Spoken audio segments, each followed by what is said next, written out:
जो हमारा हो सकता है उसे हम चाहते नहीं,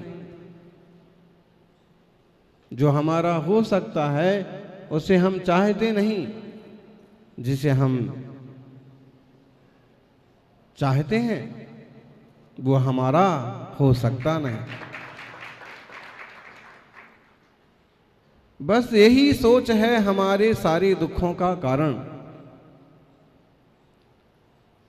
बस यही है हमारे सारे दुखों का कारण। इतना सा समझ आ जाए तो हो जाए सारे दुखों का निवारण। तपस्वी सम्राट के चरणों में ये पंक्तियां कभी लिखी थी और ये इतनी सटीक हैं जीवन दर्शन पर कि केवल इतना सा हो जाए तो आनंद ही आनंद हो जाए। जो हमारा है उसे हम खोजते नहीं। बोलिए जी, हम किसे खोजते हैं?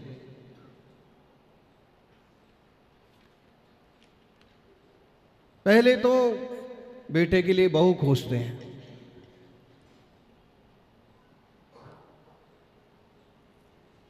फिर बहू के कोई संतान हो जाए और नहीं हो रही है तो कोई डॉक्टर खोजते हैं, कोई संतान आ भी जाए तो उसके जन्म के लिए उपाय खोजते हैं, उसके लिए सही हॉस्पिटल खोजते हैं। बच्चा बड़ा हो जाए तो उसके लिए थोड़े कपड़े, उसके लायक खेल खिलौने खोजते हैं, फिर उसके लिए पढ़ने के लिए स्कूल खोजते हैं, योग्य जिम्मेदार हाथों में वह प्ले करे, खेले, प्ले स्कूल खोलते हैं, खोजते हैं। और उसके बाद आगे आगे देखते जाइए कि खोज करते तो जाते हैं, आप भी करते जाते हो। जैसे जैसे बड़ा होता है तो वो भी अपने के लिए खोज करने लगता है कि अब मैं कोई ऐसा कॉलेज खोजूंगा। पापा तो कहते हैं कि यहीं पढ़ लो, दिल्ली में ही पढ़ लो, लेकिन मुझे दिल्ली में नहीं पढ़ना। बहुत लोग दिल्ली में पढ़ते हैं, मध्य प्रदेश से आगे पढ़ते हैं, राजस्थान से आगे पढ़ते हैं। मैं तो ऑक्सफोर्ड में पढ़ूंगा, कैम्ब्रिज में पढ़ूंगा, इंग्लैंड में, ब्रिटेन में पढ़ूंगा। और वो भी खोजने लगता है। खोजते तो रहते हैं, पढ़ाई लिखाई होने के बाद फिर जॉब खोजने लगते हैं। जॉब मिल गया, नौकरी मिल गई तो नौकरी के साथ फिर छोकरी खोजने लगते हैं। और कितनी भी चीजें खोजते हैं, लेकिन वो सारी की सारी चीजें किधर होती हैं? उधर होती हैं, बाहर तरफ होती हैं। और वो सारी चीजें खोजता खोजता खोजता खोजता तो रहता है, लेकिन खोजते खोजते खुद तो खो जाता है, लेकिन उसका कुछ नहीं हो पाता है। आप कहोगे कि सम्यक दृष्टि ज्ञानी के जीवन में भी तो ये सारी चीजें होती हैं। होती हैं, जरूर होंगी, लेकिन वह सब कुछ करते करते भी उसे पता रहता है कि मैं ये सारे उपक्रम कर रहा हूं, सिर्फ उपक्रम कर रहा हूं, इसमें से एक अंश भी मेरा होना नहीं है। जहां तक मेरे चारित्र मोह का उदय है वहां तक इन सारी चीजों की जरूरत महसूस होगी। इन्हें खोजा भी जाएगा, इन्हें पाया भी जाएगा, लेकिन मैं यह जानता हूं आत्म स्वभाव प्रभाव भिन्नम। जो मैं हूं सो बस मैं हूं, जो मिले विछुड़ते सो पर हैं। जो मैं हूं सो मैं ही हूं, और जो मिल जाएं और बिछुड़ जाएं वो पर हैं, दूसरे हैं। समझ में आ रहा ज्ञानियों? जिस घर में हमें, जिस खाली मकान में हमें विश्राम के लिए ठहराया गया है, किसका है?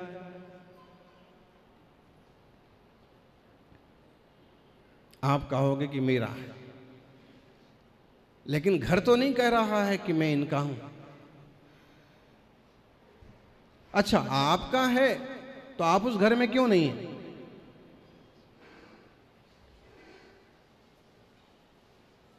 क्योंकि बोले हमने इससे बड़ा, इससे अच्छा घर बना लिया।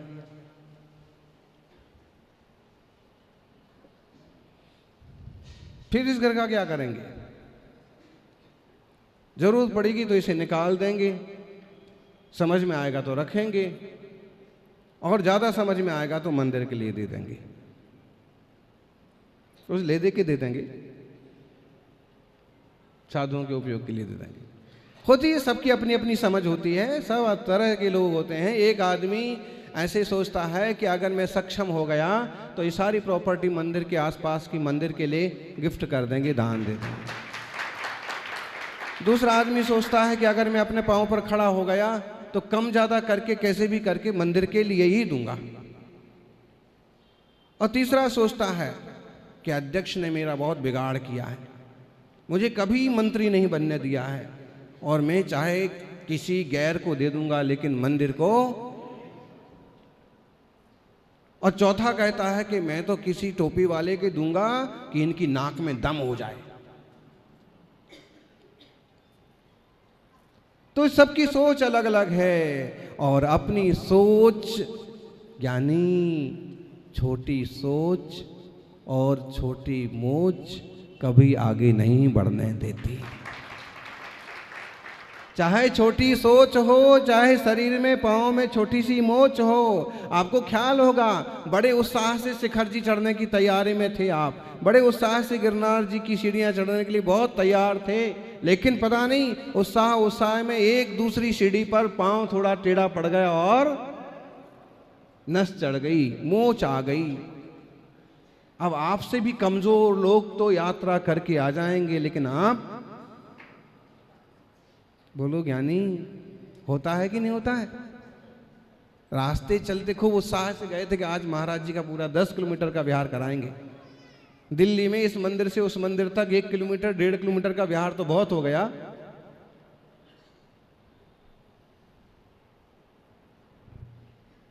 यहां ढेर बिहार ही बिहार है, ऋषभ बिहार, सूरजमल बिहार और बिहारी विहार है। क्यों? क्योंकि यहां महाराज जियों के बिहारी विहार होते रहते हैं। भगवान का स्मरण करो, लेकिन वास्तव में सामायिक का मतलब है निज चैतन्य ज्ञान घन आत्मा से एक मेक हो जाना और बाहर की दुनिया से एकदम बेफिक्र हो जाना। उसमें पंच परमेष्टि भगवान का भी कोई रोल नहीं है, उसमें तो निज भगवान आत्मा की ही खबर है। अपनी संपत्ति को जानो, पहचानो, खोजो। ज्ञानी कह रहे थे महाराज जी ये पूरी कोठी यहां से लेकर के वहां तक किसकी है?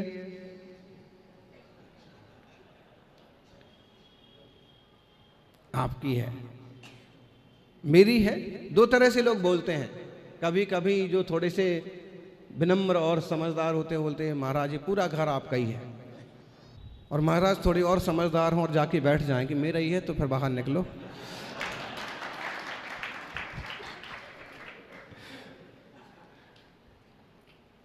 लेकिन मालूम है ये व्यवहार की भाषा है।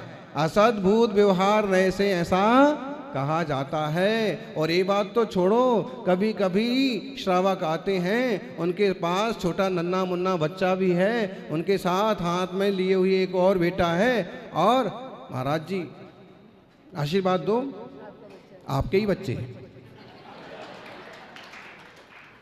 बताइए, अब यहाँ 10-20 लोग सुन रहे हैं और उनने सुन रखा है कि महाराज जी तो बाल ब्रह्मचारी हैं, अब क्या होगा?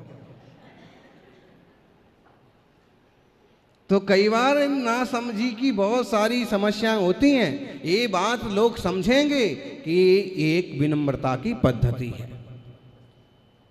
आपका ही घर है, आपका ही बेटा है, आपका ही परिवार है, ये कहने की पद्धति है। असद्भूत व्यवहार नहीं से अगर ये बात ऐसे समझ में आ जाए तो ये बात ऐसे भी समझ में आएगी कि जब मैं कहता हूँ घर मेरा है तो ये भी कहने की पद्धति है। वास्तव में घर मेरा भी नहीं है, क्योंकि इसके पहले मेरे पिताजी का नाम इस पर चढ़ा हुआ था। जब वो गए तो मेरे नाम से चढ़ाया गया, और जब मैं जाऊंगा तो किसके नाम से चढ़ा के जाऊंगा? हैं? हाँ, भले आप जो है महाराज जी को कहें कि आपका ही घर है, लेकिन नाम जब चढ़ाने की बारी आएगी तो नाम किसका चढ़ाएंगे?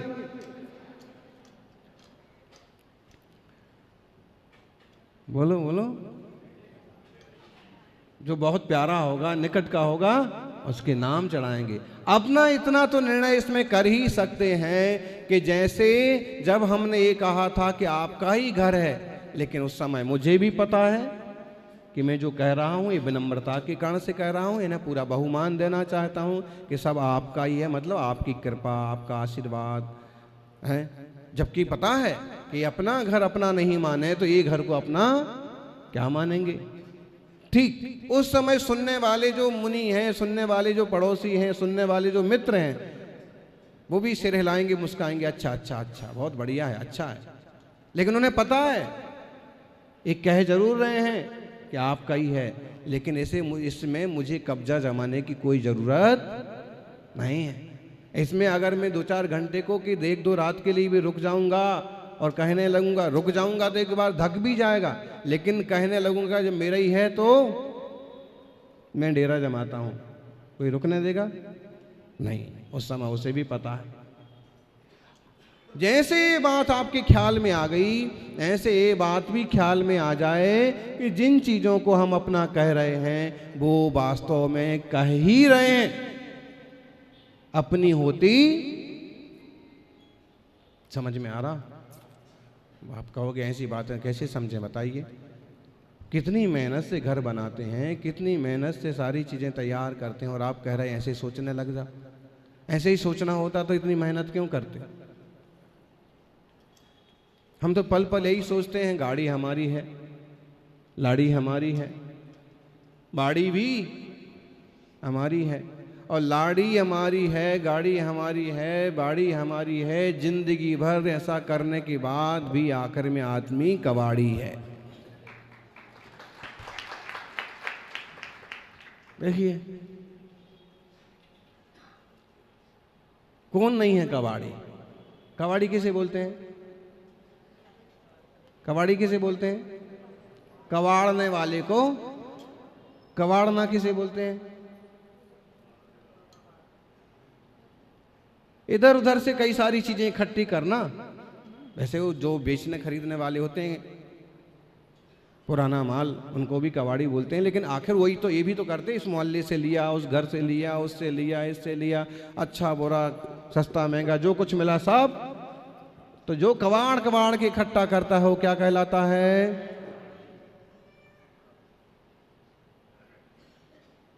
इस तरह से अगर विचार करें तो अपन सब क्या हैं? भाई मेरे पास तो कुछ नहीं है, मैं तो अपने को अलग रख सकता हूं।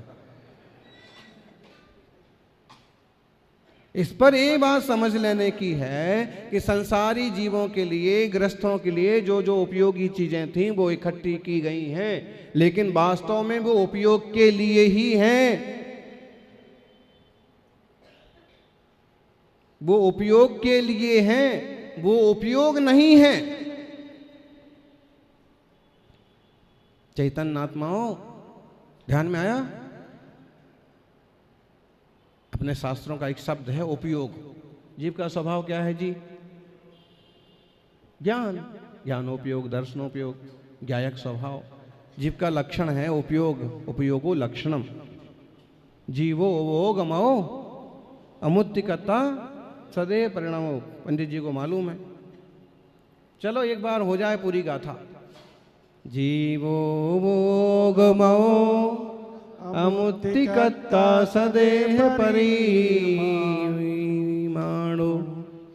भूता संसारत्थो चिद्धो सो विश्व सो ढगई।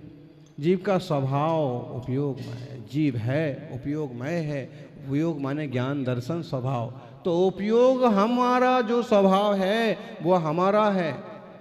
चीजें उपयोग के लिए तो हैं लेकिन उपयोग नहीं है। क्या ध्यान में तो आ रहा होगा? प्रबुद्ध लोग हैं जरूर। आप लोग भोलानाथ नगर में रहते हैं, लेकिन इतना भोला भी नहीं है। धर्म के प्रति काफी समझ है। उपयोग के लिए तो हैं। घर आपके लिए उपयोग के लिए जरूरी है। उसके बिना आप मुनियों का पड़गान भी नहीं कर पाएंगे, और उसके बिना एक अच्छी परिवार की संरचना भी नहीं। उपयोग के लिए तो है। गाड़ी आपके लिए उपयोग के लिए तो है, गाड़ी में बैठेंगे, कहाँ जाएंगे? गिरनार जाएंगे, शिखर जी जाएंगे, कहीं ना रुकेंगे हम। कहाँ जाएंगे गाड़ी में बैठे? अरे मुनियों के विहार में जाते हैं कई सारे लोग। तो चीजें हैं वो उपयोग के लिए तो हैं, शुभोपयोग के लिए हैं क्या अशुभोपयोग के लिए हैं? बोलो क्या करें ज्ञानी, बोलो। ऐसा होता है कि चीजें तो हैं शुभोपयोग के लिए, अच्छे उपयोग के लिए, पुण्य के लिए, लेकिन ना समझ लोग उसका दुरुपयोग करते हैं।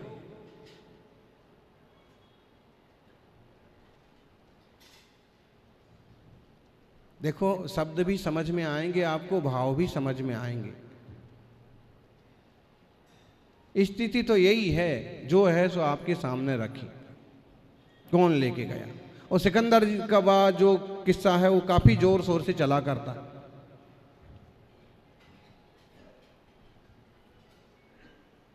तो सिकंदर भी लेके नहीं गया। हम आपको सिर्फ भेद विज्ञान कराना चाहते हैं। चीजें आपके पास ही रहेंगी, वस्तुएं आपके पास रहेंगी, लेकिन सोचने का नजरिया बदल जाएगा। अभी कोई भी चीज जरा सी खराब होती है और आप दुखी हो जाते हैं। बेटा बेटी जरा सा प्रतिकूल चलता है और आप दुखी हो जाते हैं। जरा सा कहीं घाटा नुकसान लगता है और आप दुखी हो जाते हैं। समस्या यहाँ तक खड़ी होती है कि घाटा दुकान में लगता है और लोग गले में फंदा लगा लेते हैं। बात क्या हुई? पत्नी ने बात ना मानी, चली गई और लोग आत्महत्या करने को तैयार हो जाते, मरने मारने को तैयार हो जाते। कारण क्या है? परीक्षा में फेल हो गए। देख लीजिए आजकल असहिष्णुता और ना समझी की ढेरों घटनाएं। बेटी के हाथ से मोबाइल ले लिया, घर छोड़ के भाग गई, पता ही नहीं कहां गई। बेटे से मोबाइल छीन लिया, बेटे ने पापा का ही माथा फोड़ दिया।